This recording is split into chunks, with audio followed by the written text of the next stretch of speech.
کوردستان ژیانەمەیە، کوردستان ڕحێمەیە، کوردستان دێ و باوێمەیە. دلێ من دخوازی ئەفریقا بستێنێت زانی ناخوازم ئۆرۆپا و نزانم ئەمریکا و ئاو بێن و ئەفریقا ملەتێکی فەقیرە. بەڵێ سڵاتان لێ بێ خۆشەویستان، هەڵبەتە لە مانگی 6 و 7 هەموو ساڵێکدا لە بەریتانیا بە ساڵی کۆنسرتەکان و ساڵی بۆنە هونەریەکان بەناوبانگە هەڵبەتە کوردیش بێبەش نییە لەو بۆنانەی کە لە بەریتانیا ڕێک دەخرێ و بە تایبەت لە شاری لەندەن. بۆیە ئەمڕۆ یەکێک لە هونەرمەندە گەورەکانی کورد مامۆستا خێرۆ عەباس گەورەترین کۆنسرتی ساڵ خەریکن ئامادە دەکەن و ێستا لە ئامادەکاریان کە بڕیارە ئەمڕۆ بەڕێوە بچێ. دەچین لای مامۆستا سڵاو لێبێ. زۆر سپاس جان. چۆن بوو ئەم کۆنسرتە ڕێککەوتون لە شاری لەندەن؟ وەڵڵاهی کۆنسرتێکی ئەس بەهۆرم تایبەتە شپیتسیالە تشتێکی هاالۆ ئۆپێرا ئۆپن زانێ بەکریە ژ بۆ هاوینیە ژ بۆ من جارایەکەی ئەرێ ستادیۆما مەدایە بەس ئەف فۆرمێکی دیە جێ کۆنسرتە ئەس گەلێکی کێفخۆشم ئەس هێویدارم ئیرۆ گەلێمە لڤر باوەرم بێت هەر چار پارچەی کوردستانی هەبن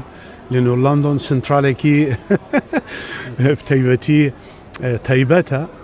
ئەس دەبێژم و ئینگلیزی هەبن میێوان لێنۆ بەلەدیا لندن دەستێوێتێدا هەیە ئەفتشت ئەس هێویدارم گۆری کێفا ملەت بێ گۆری قیمەتێوی ملەتی بێ و ئەس ئیرۆ تشتێکی خۆشە ژوارە. دەست خۆش مامۆستا، هیچ پلانت هەیە وە خۆتە زانی تۆ جەماوەرێکی زۆرت هەیە لە باشووری کوردستان و هەم وەک چۆن لە باکوور و لە ڕۆژاوا هەیە لە باشووریش جەماوەرێکی زۆرت هەیە، هیچ پلانت هەیە لە داهاتوو لە کوردستانی باشوور؟ ئەڤناژ دەستگەهێمەی کوردستان دەخواست یعنی لە وەزارەتە چاند و هونەر و حکوومەت یعنی ئەف تشتێ خواستن و داوا هونەرمەند بێ یعنی ئەس نکارمش بەرخواست بێزێم کۆنسرت و فرای کۆنسرت و وەکە شرکت پێرابێ ئەس دخوازم جێگ و چێ ببێ وەکە دازگەهی حکوومەت بێ پێرابێ کێفا من ئەو تێلێن و وەکە بەرپرسیاریکی ئەمش بۆ هەرێما کوردستان ئەم دکن ژ بۆ من ئەو جێ شەهنازیە لێ ئەو کۆنسرتی پریڤات و نزانم فەرق ینی کێفا من گەلێکی ژێر نایە نە ji ber wê kes xwazim dezgehê çêkin wezareta çand û huner tiştekî baş bikin hêdî ez bawerim çê dibê hêdî çê dibê. Mamesa bi baweriya te li konsertçêkirin ji bo Kurdan nav Kurdan li Kurdistanê ji bo te çêtireyan li derve li Ewropayê? Na taybet Kurdistan tiştekî diye.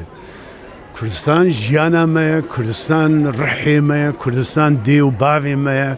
Kurdistan bira û xweha, Kurdistan her tişt zanê. Ji bo min got hunermendî dunyayê hemû kom bil Ewropa neweke got ez li Slêmanî û li Hewlêr û Duhok û Zaxo û li Helepça û şarê me yê Kurdistanê. Ew ji bo min tiştekî taybet e. مامۆستا کاری نوێ ئەم کۆنسرتە ئەمڕۆ کە بڕێوەچێ هیچ بەرهەمێکی نوێ ئەڵێ هیچ گۆرانێکی نوێی تێ بەرێنە سرانێ من ئەلبۆمەکە نو چێ دکم من گۆچی مەهادەهاوێ دەرکەوێ سرانێکی سۆرانی هەیە فلیکلۆرە زۆر خۆشە ئەس هێویدارم ما چییە ئەو فلیکلۆر و غەربی ناو هەفدا براز و جاز و تشتکی ولۆ مە ناودەست ئەزێ هێویدارم گەلێمەی زمانی سۆرانی کێفاوە وەرێ و ئەو ژوێ سۆپریش بێ مەهادەهاوێ دەرکەوێ ئەلبۆمێن و مامۆستا پرسیارێکت لێ یەکەم بەدەر لە هونەر تەماشای مۆندیالەکەی بخودێ من بڕاستی من دخواست فەریقی ئەفریقا بڕەبێت یعنی ئەس دخوازم ئەف مۆندیال چ فەریقی ئەفریقا هەبن ئەس دخوازم ئەو بستێنن vê بتوڵە شامپیۆنا دنیای چimکی فیفا کارێت ئەفریقا دە tiştê baş bike ئەو milletê me ئەفریقا محتاجی و ئîro wekkezanin gok فوسبال بووە تشتكي دنيا حمو بيم جولد بي حتى سروكي ولاطة حمو بيم جولد بين جبر بيكي من دلي من تغازي أفريقيا بستين زاني ناخذ أوروبا ونزارم أمريكا لأنه أفريقيا ملتكي فقيرة وكا ملتي ما يكون جو شامبيون بستيني وفيفا برتشتي باش لأفريقيا بكي از هيفي دارم